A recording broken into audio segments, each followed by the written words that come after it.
What's going on, guys? Bitcoin Man back here at you with another video. If you're new to the channel, thank you so much for joining us, and if you're a subscriber, welcome back and thanks again.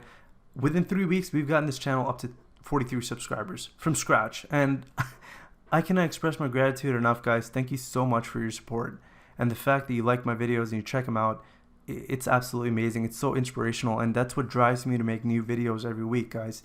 Okay, so those of you who are new to the channel, consider subscribing. We have a lot of fun here. We launch a video every week at least, and we talk about all things crypto, from the news to tech, as well as tech tutorials. My second video upload ever was how to mine Dogecoin free and easy. It's super noob proof. If you haven't checked it out, go ahead and feel free to do that. So go ahead and smash the like button and consider subscribing if you haven't. It really helps me grow my channel. It's super inspirational. So guys, it's all because of you. Thank you so much. Let's go ahead and get into the topic of today. Bitcoin 2021 conference was this past Friday, and we have a message from the president of El Salvador. Let's see what he has to say. But like most beautiful things, they can also be more fragile than we think. When I was a kid, we thought about the future and we were delighted by its possibilities. We couldn't wait for it to happen and be part of its creation. But now, ask almost anyone what they think about the future, and they will say something along the lines of nuclear war, climate catastrophe, hunger, pestilence, the death of life. We didn't take care of the beautiful idea that we create our own future, that we as humanity can do almost anything that we imagine.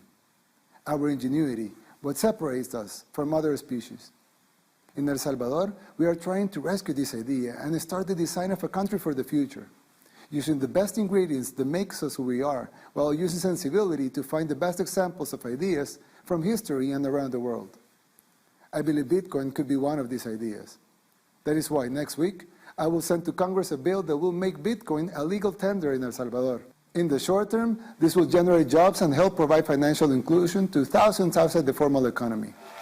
Wow. If there has not been more bullish news this year for Bitcoin than this, I'm in complete shock here, guys. It was so important for you to know this.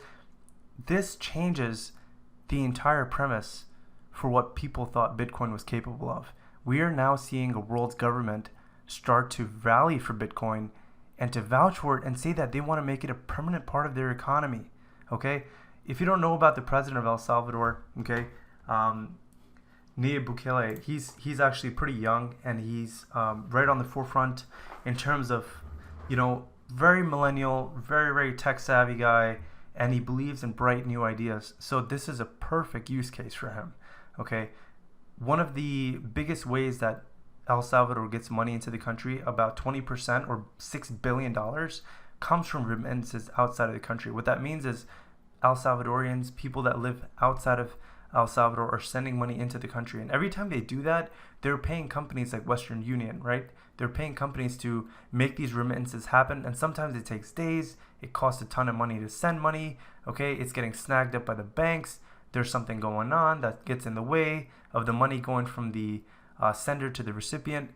It's a mess. Okay, and imagine that happening with $6 billion worth of money coming into your country. So obviously there's a problem with remittances in El Salvador, and the fact that he sees Bitcoin as a solution to that shows that the president of El Salvador, right, he understands what Bitcoin is. He understands that this solves the global reserve currency problem. It solves the remittance problem. It's much faster. It's much cheaper to send money, okay, using Bitcoin. So he sees all these things. And the fact that he came out onto the global platform, starting in the Miami conference 2021 for Bitcoin, and then later on Twitter, he's been talking about it on Twitter since. All right, he's got the laser eyes. This guy is full bull Bitcoin, okay? Let's go ahead and see what exactly he has to say. On Twitter, let me open up this post here. He says if 1% of Bitcoin's $680 billion market cap is invested in El Salvador, that would increase our GDP by 25%. On the other side, Bitcoin will have 10 million potential new users and the fastest growing way to transfer $6 billion a year in remittance. That's huge. Okay, that's what we just talked about. Let's go ahead and see the different perks that he's going to offer to people that are willing to invest in El Salvador using Bitcoin. Nayib Bukele, this was yesterday. That other post was on the 5th. Great weather, world-class surfing beaches, beachfront properties for sale. One of the few countries in the world with no property tax whatsoever. no capital gains tax for Bitcoin since it will be legal currency, right? Which kind of makes sense because even in the US dollar, if you're going to the corner store to buy a gallon of milk, you're not going to pay capital gains tax on your US dollar. It's a currency, right? It's not actually stocks or any type of cryptocurrency exchange transaction. It's more remittance. It's not, right? You're paying for something. So that kind of makes sense. Immediate permanent residence for crypto entrepreneurs. Now think of a situation where someone has taken asylum from a country into country Y, right? They come from country X into country Y, and they have like 3 Bitcoins, and that's all they have, okay? What he's saying is he's going to try to pass in Congress this week, the week of June 7th, 2021, he's going to try to make Bitcoin official currency alongside the US dollar in El Salvador. And they've done it once before. In 2001, they left the Coyon and they went into the US dollar. You can still see the Coyon floating around in El Salvador here and there, but the main currency that they're using is the US dollar, which kind of makes sense because of all the money that comes in and out of the country. If they had to do, forex exchanges on top of the remittance fees, then it simply wouldn't be worth bringing money into the country. So it's smart that they went and started making the US dollar the standard. Now they're going and doing it again, and they're saying that alongside the US dollar, we're going to start supporting Bitcoin. If that's not economic diversification, I don't know what is. He gets it. He understands the potential here, and the world is up in arms about it. People, the bears are going to say, oh my God, you're going to ruin your country. But those are the people that don't understand the real potential here. He understands. He gets it.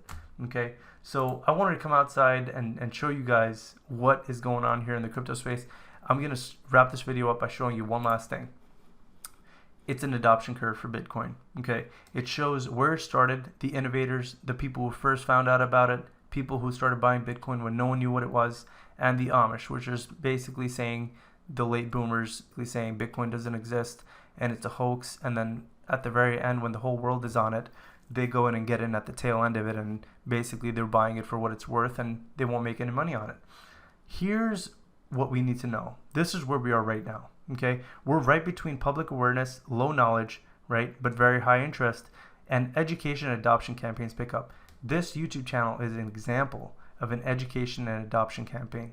Okay, I'm out here trying to educate you guys on the crypto space and trying to explain why it's so important. And public awareness as a result is increasing, but knowledge is still low. So people are out there, they're interested in this thing, but they want to know more about it. So that's kind of where we are here. All right. So here's this is the exciting part. Right here at the top of the early adoption phase, at the tail end of the early adoption, before we go into early majority, we see that adoption by a country with a failed monetary policy takes place. Okay. We saw a $64,000 Bitcoin this year, which is the highest it's ever been. According to this chart, forget about the dips and all those things. This is a long-term thing, okay? It took 10 years for Bitcoin to get to where it is right now. More than that, 12 years, okay? If you were to go back to June 2011, Bitcoin was $32, all right? $32. Now we're over 1,000x that number. So imagine what Bitcoin will be 10 years from now, after the early majority has gotten in, after the late majority has gotten in, after the late comers have gotten in. There are so many things that need to happen that are slowly starting to take place. Okay? Adoption by a country with a failed monetary policy. El Salvador is a perfect example of this. First, big retailers start accepting cryptocurrency. We are starting to see Apple, the Apples of the world, the PayPals of the world. They're starting to look at Bitcoin seriously. Okay? If you look at some of the patents filed by Apple recently, you can see that they're starting to move into this space. Some people begin to receive salaries in Bitcoin. Now, one thing important to note here is that the price is not going to correspond with what we see here, okay? We see a $64,000 Bitcoin right here, which is basically adoption by a country with a failed monetary policy, yet Bitcoin is at 30-something thousand.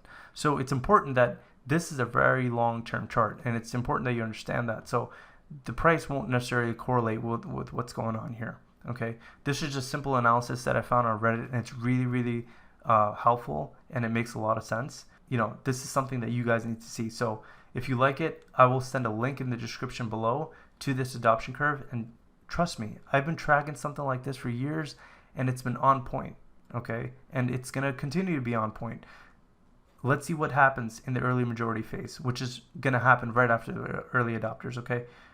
Final price speculation explosion begins. First big retailers accept cryptocurrencies. Bitcoin closed to all-time maximum price. Okay, some people begin to receive salaries in Bitcoin. Mainstream acceptance.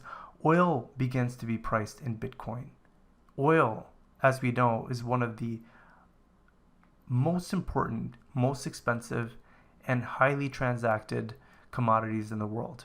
Okay, that's still coming. That still has to happen. Adoption by a country with failed monetary policy. El Salvador is only one. Okay, imagine what's going to happen to the price of Bitcoin when the rest of the world starts to realize the remittance benefits, the trade benefits. Okay, nowadays there's a lot of countries out there that are transacting with one another, but they have a middleman going through because the countries don't want to directly transact with one another because, for some sort of trade war that's happening. The US and China have a trade war, so oftentimes more than not when they transact, they have to go through a third party country, convert into that country's forex exchange, lose money on that exchange, and then finally trade with one another through a middleman. Bitcoin's going to solve that problem. Okay, and El Salvador is the first of many, I think, that are going to be seeing this.